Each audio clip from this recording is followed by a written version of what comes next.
नमस्कार दोस्तों, स्वागत है आपका अपने पाईपी एजुकेशन ट्रिक परिवार में। हमारा उद्देश्य है आपकी तैयारी को आसान बनाना ताकि आप हर कॉन्सेप्ट को स्पष्ट रूप से समझ सकें। तो जैसा कि आपको ज्ञात है, यूपी टेट संस्कृत 2026 पेपर 1 और पेपर 2 दोनों के लिए क्लासें चल रही हैं। संस्कृत रणभूमि सीरीज चल रही है और इसमें देखिए आज का जो टॉपिक है वो है समास। समास से संबंधित टॉप 30 महत्वपूर्ण क्वेश्चन इस वीडियो में व्याख्यात्मक सहित हम आपको कराने वाले हैं। तो आप वीडियो को शुरू से लेकर अंत तक अवश्य देखिएगा, जिससे कि चीज़ें आपकी क्लियर होंगी, कॉन्सेप्ट आपका क्लियर होगा।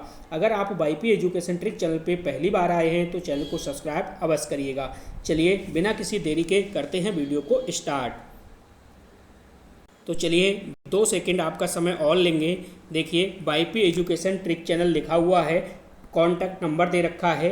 यूपी टेट पेपर 1 और पेपर 2 संस्कृत नोट्स के लिए ये महत्वपूर्ण सूचना होने वाली है, क्योंकि व्हाट्सएप के थ्रू, कॉल के थ्रू देखो एकदम से इतने बच्चों को जानकारी देना आसान नहीं होता है। तो क्यों ना सूचना यहीं पे दे देते हैं आपको। देखिए बेहतरीन संपूर्ण थ्योरी नोट्स आपको मिलेगा। 3000 MCQs क्वेश्चन मिलेंगे आपको, टॉपिक वाइज मिलेगा। PYQ मिलेंगे 2011 से 22 तक मिलेंगे और 30 मॉडल पेपर मिलेंगे आपको। अंतिम समय में 30 मॉडल पेपर आप लगा लीजिएगा तो अच्छे से आपका संस्कृत का पेपर है बहुत बेहतरीन हो जाएगा। इसके लिए जो है सहयोग राशि मात्र 99 रुपीज़ है। फ़ोन पे नंबर आपको यही मिल जाएगा, इसी पे फ़ोन पे चल रहा है। सहयोग कीजिएगा और आप अपने नोट्स ये प्राप्त कीजिएगा। ये नोट्स जो हैं यूपी टेट और सुपर टेट दोनों के लिए हैं, तो इसलिए तुरंत फ़ोन उठाओ और तुरंत दोस्तों ये नोट्स प्राप्त कर लो। तो चलिए चलते हैं अब अपने टॉपिक की ओर। तो चलिएगा, जैसे कि टॉपिक तो मैंने आपको बता दिया। टॉपिक है देखिए समास और यूपी टेट MCQs। चाहे यूपी टेट हो या फिर आपका सुपर टेट आने वाला है, उसके लिए भी ये वीडियो काम की है। तो चलिए पहला क्वेश्चन आपकी स्क्रीन पे लग चुका है। क्वेश्चन कह रहा है आपसे, दुर्भिक्षम पद में कौन सा समास है। तो कौन सा समास है यहाँ पे? नत तत्पुरुष है, कर्मधारय है, बहुब्रीहि है या फिर अवयवी भाव समास है। तो यहाँ पे बताइएगा। देखो यहाँ पे बता दें आपको, यहाँ पे क्या है, देखो दुर है। क्या है? दुर उपसर्ग लगा हुआ है। दुर जो है वो उपसर्ग है। यहाँ अभाव दोष का बोध करा रहा है, अभाव दोष का बोध करा रहा है। अगर इसका आपको विग्रह करोगे, तोड़ोगे दो में, तो ये क्या हो जाएगा? ये हो जाएगा आपका दूधन भिक्षम। दूधन क्या हो जाएगा? भिक्षम। ठीक है, ये आपका होगा। इसका मतलब सीधे सीधे समझो, जहाँ भिक्षा अन्न हो, ठीक है, कठिन हो, तो वहाँ पे क्या है, नकारात्मक अर्थ आने के कारण यहाँ पे जो समास होगा आपका, नकारात्मक अर्थ आने के कारण यहाँ पे जो समास होगा, यहाँ पे आपका नत्थ समास होगा। ठीक है, तो पहला वाला ऑप्शन आपका सही है। चलिए अगला क्वेश्चन देखिए। अगला क्वेश्चन क्या कह रहा है? क्वेश्चन है देखिए, यहाँ पे ध्यान से पढ़िएगा और ध्यान से जवाब दीजिएगा। अस्म हृदया का पद का समास विग्रह जो है वो कौन सा है, बताइएगा। अब देखो यहाँ पे कर्मधारय है, उपमान कर्मधारय है, बहुब्रीहि है या फिर द्विगु समास है। अब यहाँ पे आपको देखना है अस्म। क्या है? अस्म समझो। अस्म का मतलब क्या है? अस्म का मतलब है सीधे सीधे पत्थर। अस्म का क्या मतलब है? पत्थर। अस्म एव हृदय का मतलब है जैसे पत्थर जैसा हृदय कह सकते हो आप, यानी पत्थर जैसा हृदय। तो यहाँ पे क्या है? उपमान क्या है? पत्थर। यानी यहाँ उपमान क्या है? पत्थर। तो पत्थर द्वारा तुलना की जा रही है, तो इसलिए यहाँ पे क्या होगा? यहाँ पे जो होगा आपका उपमान कर्मधारय होगा। बी ऑप्शन आपका सही है। चलिए अगला क्वेश्चन देखते हैं। देखिए मैंने आपके लिए प्लेलिस्ट बना दिया है। आप एक एक वीडियो को संस्कृत की प्लेलिस्ट से देखिएगा तो आपकी तैयारी बहुत ही बेहतरीन होगी, क्योंकि संस्कृत में कुछ चीज़ें हमने ट्रिक से भी बताई हुई हैं जो कि एग्ज़ाम हॉल में आपको बिल्कुल गलत क्वेश्चन नहीं होने देंगे। तो देखो इसमें इसका जो समास विग्रह है वो क्या बनेगा? पितु महाः, पितु पिताः, पिता चा महाचा, पित्रो महांतो। बताइएगा क्या बनेगा? देखो पितामह का अर्थ क्या होता है? पितामह का अर्थ होता है पिता के पिता। क्या होता है? देखो ये जो पितामह है जो शब्द है, इसका अर्थ क्या होगा? इसका जो अर्थ होगा दोस्तों वो होगा पिता के पिता। आप लिखोगे पिता के पिता। अब मैं आपसे कहूँ पिता के पिता कौन हुए, तो आप कहोगे पिता के पिता हो गए दादाजी, यही तो हुआ। तो विग्रह क्या होगा, पितु पिता, पितु पिता।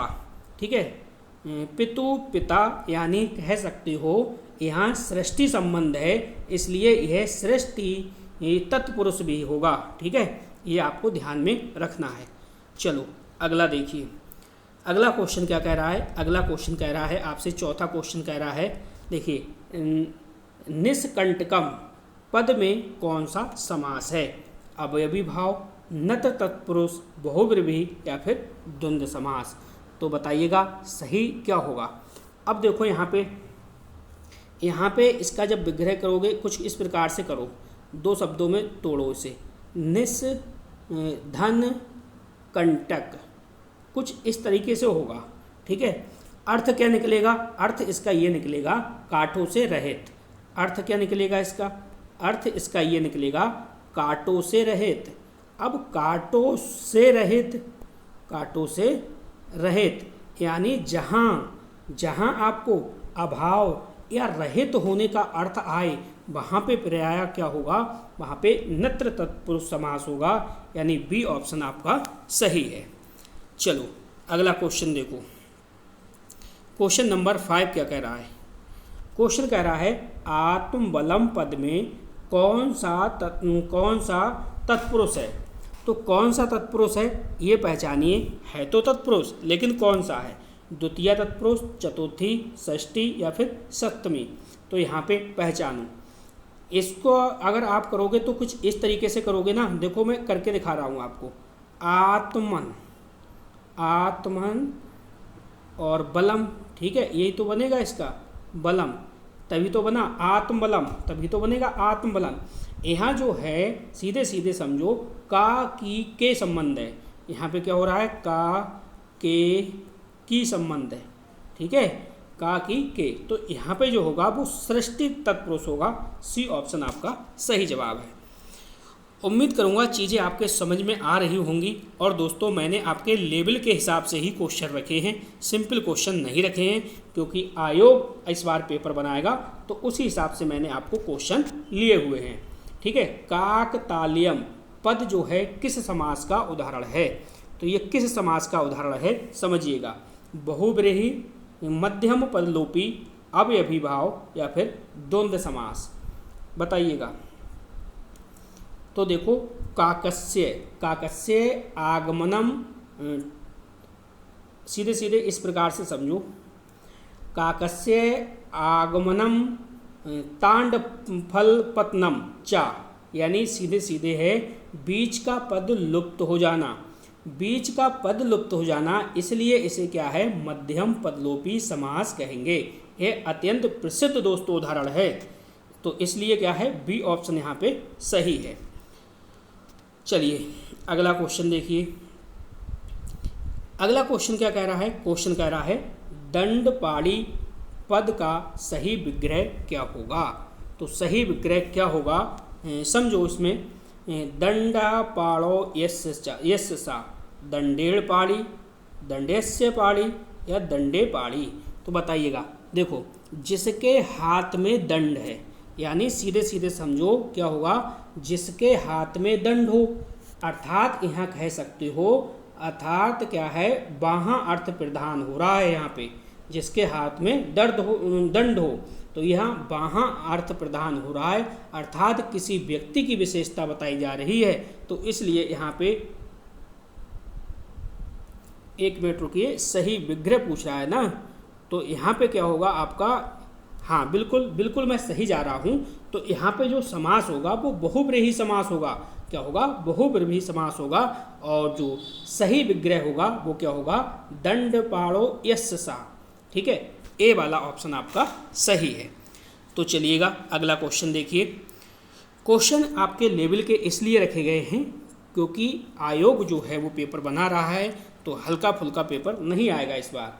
क्वेश्चन देखिए, मृत्युंजय पद में कौन सा समास है।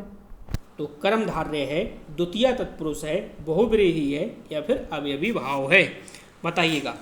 यानी मृत्युम जयति इति, ठीक है। मृत्यु कर्म है और जयति क्या है, क्रिया है। तो कर्म द्वितीया का संबंध होने से यहाँ पे क्या होगा, आपका द्वितीया तत्पुरुष होगा। क्या होगा, द्वितीया तत्पुरुष होगा। बी ऑप्शन आपका सही है। चलो अगला क्वेश्चन देखो। क्वेश्चन नंबर 9 क्या कह रहा है। क्वेश्चन कह रहा है सप्तस्य पद का समास भेद क्या होगा। तो इसका बताइएगा। अब इसमें तो सीधे सीधे कोई प्रॉब्लम नहीं है। देखो संख्या धन संज्ञा बन रहा है, ये बन रहा है आपका संख्या है, स्टार्टिंग में सप्त का मतलब 7 है, तो संख्या धन संज्ञा, ठीक है। तो ये सूत्र किसका है बताइएगा। यानी संख्या पूर्वपद होने पर ध्यान दें आप, ये क्या बनेगा, तो ये द्विग है, जी नहीं। कर्मधार है, बिल्कुल नहीं। द्वंद्व है, बिल्कुल नहीं। बहुब्रीहि है, बिल्कुल नहीं। फिर कौन सा सही है। आप कहोगे सर आपने तो चारों काट दिए, तो आपको पता है संख्यावाची होगा, तो क्या होगा, द्विग समास होगा। पहला वाला आपका सही है। चलो भैया क्वेश्चन नंबर 10 का जवाब दीजिएगा। क्वेश्चन को पढ़िएगा और पढ़ने के बाद सही जवाब दीजिएगा। इसका सही विग्रह जो है वो क्या होगा बताइए। क्वेश्चन नंबर 10 यहाँ पे समझो, आपको बता दें अनु जो है अनु अव्यय है, तो अव्यय पूर्व पद होने पर प्रायः क्या होगा, अवयवी भाव समास बनेगा, ठीक है। यानी गंगा के पीछे पीछे हो जाएगा, यहाँ पे गंगा के पीछे पीछे हो जाएगा। तो क्या होगा यहाँ पे बताओ, पहला विकल्प सही है, दूसरा, तीसरा या फिर चौथा बताइएगा। तो यहाँ पे जो सही शब्द है वो आपका सही वाला विग्रह है, वो आपका बी ऑप्शन होगा। बी ऑप्शन होगा, कोई समस्या इसमें नहीं है। क्वेश्चन नंबर 11, ये भी क्वेश्चन आपका जाना पहचाना है, कोई दिक्कत नहीं है। नील कमलम पद में कौन सा कर्मधारय है बताइएगा, कौन सा कर्मधारय है। उपमान कर्मधारय है, विशेषण विशेष कर्मधारय है, उपमित कर्मधारय है, संभावना कर्मधारय है। तो बताइएगा नीलम कमलम, यानी नील क्या है, विशेषण है आपका। यहाँ पे जो है वो नील क्या है, नील आपका विशेषण है। और कमल क्या है आपका, कमल आपका विशेष है। कमल आपका क्या है, कमल आपका विशेष है। तो बताइएगा यहाँ पे कौन सा विकल्प सही होगा। तो आप कहोगे सर विकल्प जो होगा विशेषण विशेष कर्मधारय होगा, यानी बी ऑप्शन आपका यहाँ पे बिल्कुल सही जवाब है। चलो वीडियो को लाइक नहीं करा, वीडियो को लाइक करिए और वीडियो की लिंक को अपने सभी दोस्तों में शेयर भी कीजिएगा।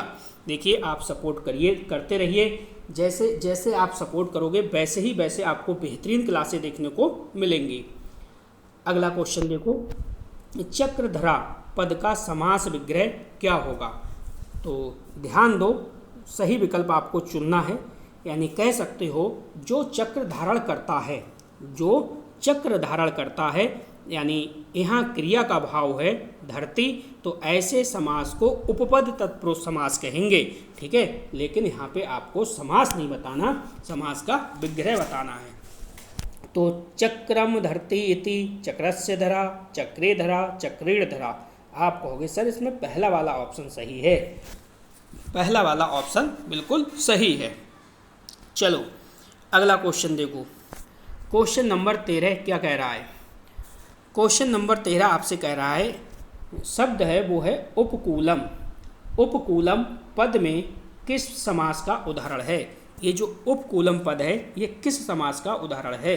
क्या ये अवयवी भाव है, द्वंद्व समास है, बहुब्रीहि है या फिर तत्पुरुष है। तो देखो उपकूलम यानी कूलत से समीपे, उप का क्या मतलब है, समीपे, यानी कि सीधे सीधे समझो उपकूलम, उपकूलम का मतलब व्याख्या क्या होगी इसकी, कूलत से समीपे, यानी उप मतलब अव्यय और पूरा पद अव्यय अर्थ देता है। तो यहाँ पे क्या होगा, अवयवी भाव समास होगा। ए वाला ऑप्शन आपका बिल्कुल सही है। चलो अगला क्वेश्चन देखो। अगला क्वेश्चन आपका क्या कह रहा है। क्वेश्चन कह रहा है युधिष्ठिर पद में समास जो है वो कौन सा होगा, कौन सा होगा बताइएगा। बहुब्रीहि है, मध्यम पद लोपी है, उपपद तत्पुरुष है, द्विगु समास है, बताइएगा युधिष्ठिर में।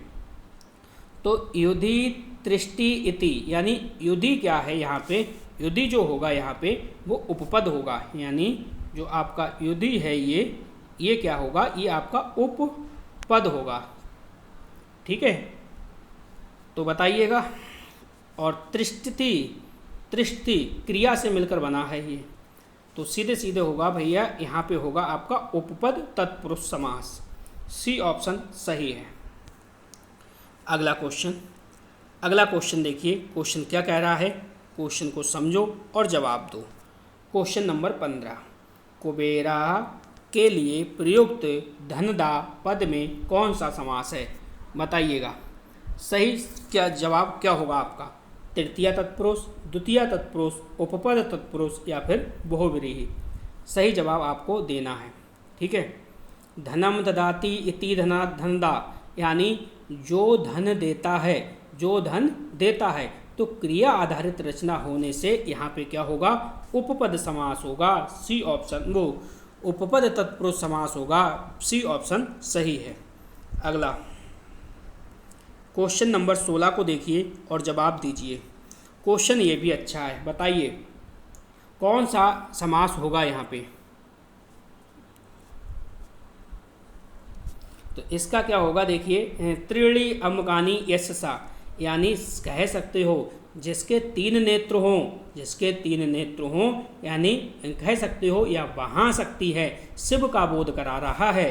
तो यहाँ शिव का बोध करा रहा है, वहाँ शक्ति, तो ये क्या है, बहुव्रीहि है। ठीक है, अगला क्वेश्चन नंबर 17। क्वेश्चन नंबर 17 देखिए और जवाब दीजिए। अग्रजा पद का विग्रह होगा। अग्रे जाता, अग्रस्य जा, अग्रात जाता, अग्रम जाता, बताइए क्या होगा। तो इसका क्या मतलब है, अग्रेह जाता है, यानी जो पहले जन्मा हो, जो पहले जन्मा हो। अग्रे मतलब पहले, यह सप्तमी तत्पुरुष का उदाहरण है। तो इसका जो सही विग्रह होगा वो पहला वाला ऑप्शन होगा, अग्रे जाता है। ठीक है, अगला क्वेश्चन, स्वयंभू क्या है, स्वयंभू पद में कौन सा समास है। क्वेश्चन नंबर 18 का आपको सही जवाब देना है। चलिएगा जवाब दीजिएगा। सही जवाब क्या होगा, अवयवी भाव, बहुव्रीहि, उपपद तत्पुरुष है, कर्मधारय है, क्या होगा। क्वेश्चन नंबर 18 देखो समझो, स्वयं भवति इति, यानी जो स्वयं उत्पन्न हुआ हो, क्रिया प्रधान संरचना है, तो ये क्या होगा, उपपद तत्पुरुष होगा। सी ऑप्शन यहाँ पे सही है। चलो अगला क्वेश्चन देखो। क्वेश्चन नंबर 19 क्या कह रहा है, क्वेश्चन को ध्यान से समझो। महीधरा पद का सही विग्रह क्या होगा। तो सही विग्रह क्या होगा यहाँ पे आपको बताना है। मही धृते येन महीम धरती इति महाधरा महामधरा, बताइएगा सही जवाब क्या होगा। यानी जो पृथ्वी को धारण करता है, धरती क्रिया होने से यहाँ पे क्या होगा, उपपद तत्पुरुष समास बनेगा। तो यहाँ पे बी ऑप्शन आपका सही होगा, महिम धरती इति। बी ऑप्शन सही है। अगला क्वेश्चन देखो। अगला क्वेश्चन कह रहा है अश्वमुखा पद में समास क्या होगा, बहुव्रीहि, उपमान कर्मधारय, उपमित कर्मधारय या फिर द्विगु समास। तो बताइएगा।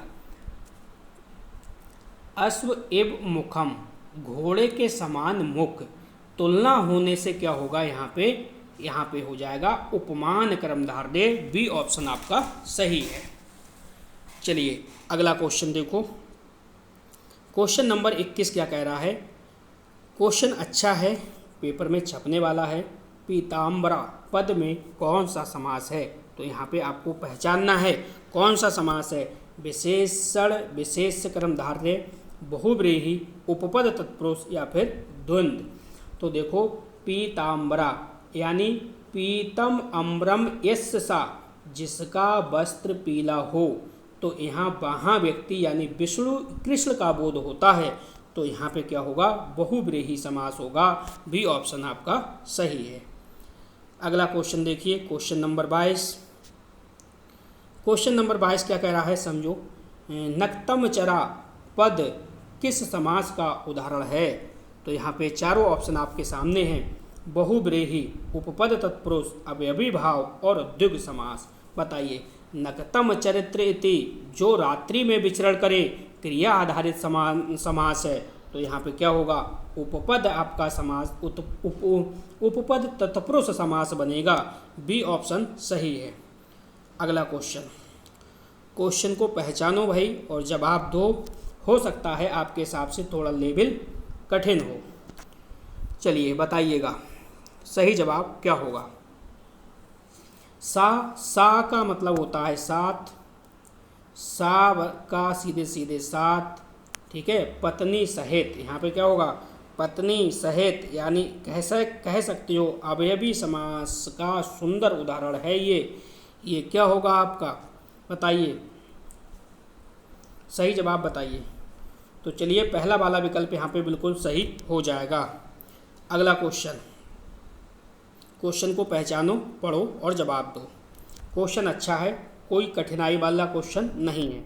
बताओ, बहुव्रीहि, कर्मधारय, अवयवी भाव और द्वंद्व समास, क्या होगा इसका सही जवाब, बताओ भाई।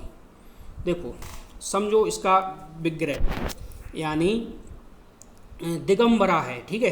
तो दिश एवं दिशा एवं अम्भ्रम यस्सा, जिसका वस्त्र दिशा हो, ठीक है, वहाँ व्यक्ति का बोध हो रहा है।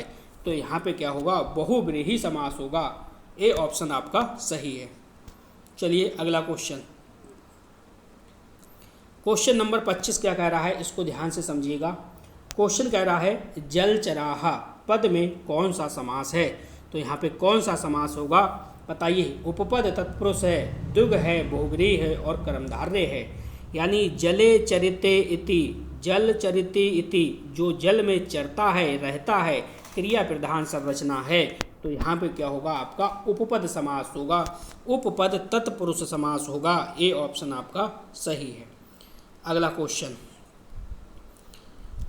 नंबर 26 देखिए क्या है। यथा शास्त्रम पद का विग्रह क्या होगा बताइएगा। सही ऑप्शन आपको चुनना है।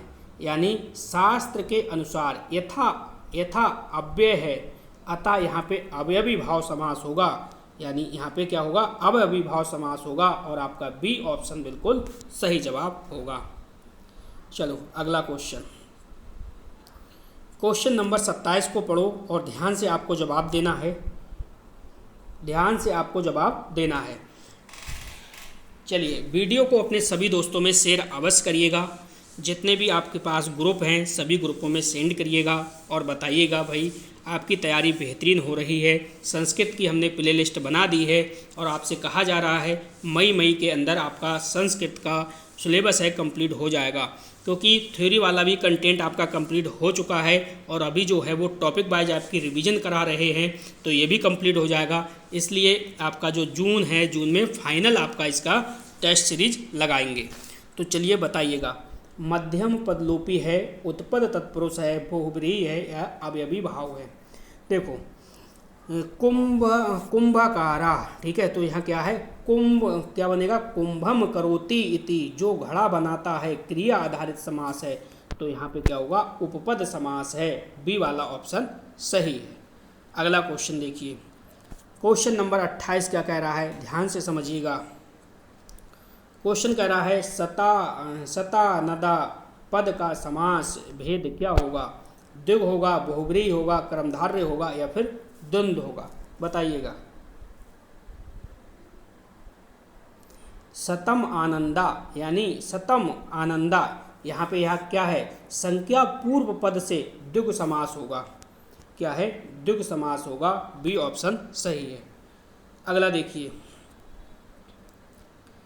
अगला क्वेश्चन है दुर्जना पद में कौन सा समास है, बताइएगा। यानी दुष्ट जना हो जाएगा। क्या होगा, दुर्जना यानी दुष्ट जना। विशेषण प्लस विशेष इसमें संबंध दिख रहा है, तो विशेषण और विशेष जहाँ संबंध दिखेगा वहाँ पे कर्मधारय समास होगा। बी ऑप्शन आपका सही है। तो अगर आप चैनल पे पहली बार आए हैं तो चैनल को सब्सक्राइब कर लो, बराबर में बेल आइकन की घंटी है उसको भी प्रेस कर लो। इससे क्या होगा, जब भी वीडियो अपलोड होगी तो उसका नोटिफिकेशन सबसे पहले आपके पास पहुँचेगा। तो चैनल आप सब्सक्राइब करके रखिएगा। अगला क्वेश्चन देखो, क्वेश्चन क्या कह रहा है, इसका आपको जवाब देना है। गृह प्रवेशा पद में कौन सा तत्पुरुष समास है। ठीक है, मैं आपको हिंट्स भी दे दूंगा और आपको कमेंट बॉक्स में क्वेश्चन नंबर 30 लिखना है और 30 का आपको आंसर लिख के जवाब देना है, आंसर लिख के जवाब देना है। द्वितीया तत्पुरुष है, सप्तमी तत्पुरुष है, षष्ठी तत्पुरुष है या फिर चतुर्थी तत्पुरुष है। गृह प्रवेशा, ठीक है, यानी गृहम प्रवेश, गृहम प्रवेशति, गृह कर्म है। ठीक है, गृह कर्म है। अब यहाँ तक आप पहुँच गए तो आगे बताइएगा इसका सही जवाब क्या होगा। चलिए मैं आपको दो ऑप्शन देता हूँ, दो ऑप्शन आपके सी वाला और डी वाला काट देता हूँ। ए बी में से एक चॉइस आप कर लीजिए और प्यारा सा आपको जवाब देना है। तो बस इस वीडियो में इतना ही था। वीडियो देखने के लिए आपका बहुत बहुत धन्यवाद। मिलते हैं नेक्स्ट वीडियो में। Thank you.